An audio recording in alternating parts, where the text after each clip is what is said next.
Hey everyone, welcome back to Project Mansion. If you're new here, we dive deep into the most fascinating true crime cases in history. Before we get started, make sure you hit that subscribe button and turn on notifications because you won't want to miss what we have coming up.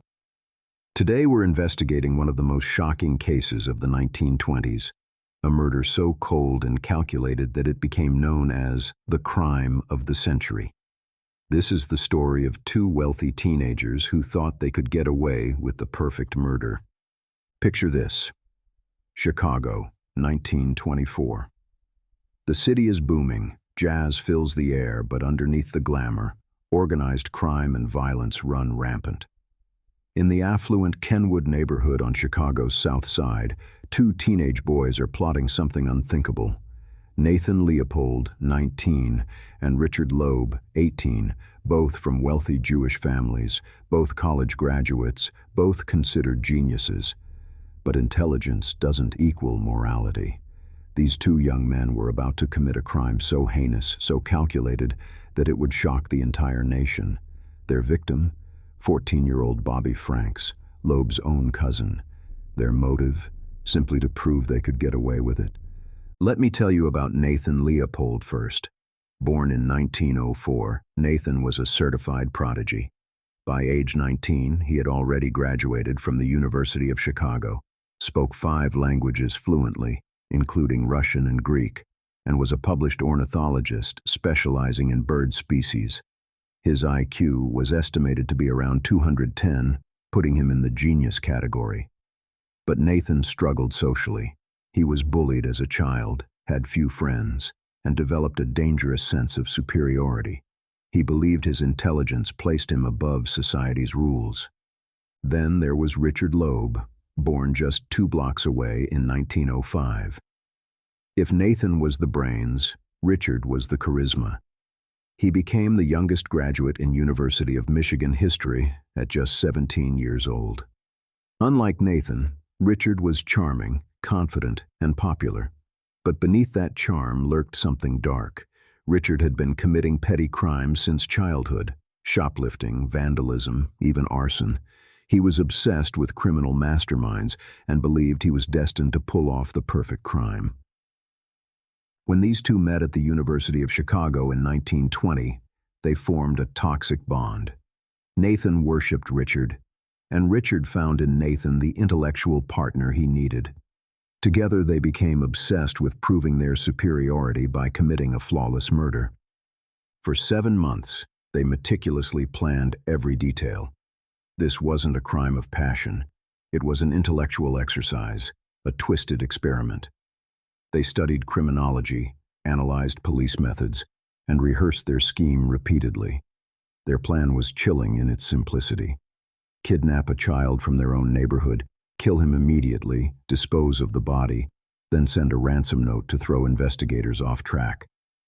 They chose their victim almost randomly: 14-year-old Bobby Franks, a neighbor and Richard's distant cousin who frequently played tennis at the Loeb residence. The fact that Bobby knew and trusted them made him the perfect target in their cold calculation. In the days before May 21st, 1924, they gathered their tools: a chisel, rope, hydrochloric acid, and they prepared cloth gags. They rented a car under a fake name. Everything was ready.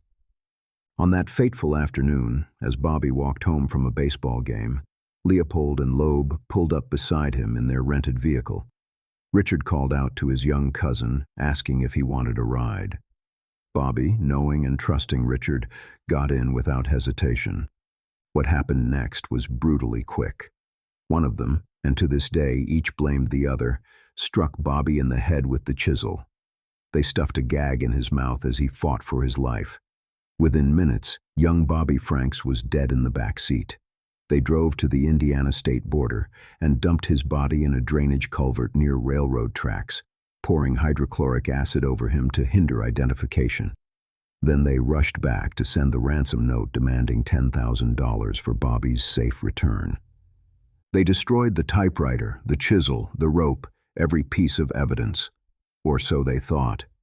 That night they congratulated themselves. They had done it, the perfect crime. But perfection is an illusion. The very next morning, a factory worker discovered Bobby's body.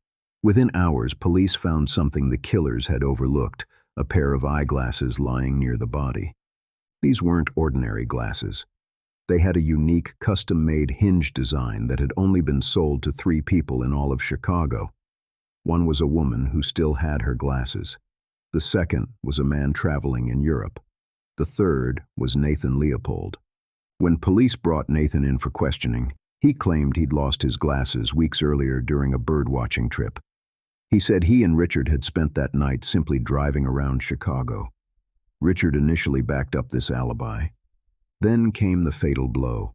Leopold's family chauffeur arrived at the police station, intending to help clear Nathan's name. Instead, he destroyed their alibi entirely. He told police he'd had the Leopold family car all night on May 21st, meaning the boys couldn't have used it to transport a body. With their story in ruins, Richard Loeb cracked first, confessing but blaming Nathan for the actual killing. Nathan then confessed too, insisting he was only the driver. The perfect criminals couldn't even keep their story straight. The trial became a media sensation. Leopold's father hired the legendary attorney Clarence Darrow, who made a brilliant but controversial choice: plead guilty and argue against the death penalty before a single judge rather than face a jury. For 33 days, the trial captivated America. Darrow argued that Leopold and Loeb weren't evil monsters, but mentally disturbed young men corrupted by their upbringing and philosophical ideas. He blamed their wealth, their intelligence, and their youth for creating the perfect storm. On September 10, 1924, Judge John Caverly delivered his verdict: life imprisonment for murder, plus 99 years for kidnapping. The death penalty was spared, but their lives were over nonetheless. Richard Loeb was killed in prison in 1936 by another inmate. Nathan Leopold served 33 years before being paroled in 1958. He moved to Puerto Rico, worked as a hospital technician, married, and died of a heart attack in 1971. Leopold and Loeb sought to prove they were superior to ordinary people by committing the perfect crime.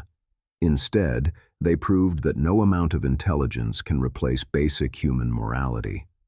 A single pair of eyeglasses brought down their elaborate scheme, and a 14-year-old boy lost his life for nothing more than 2 teenagers' twisted experiment. If this story fascinated you as much as it did me, hit that subscribe button and the notification bell so you never miss our deep dives into history's most compelling cases. Let me know in the comments what case you want us to cover next. This is Project Mansion, and I'll see you in the next investigation.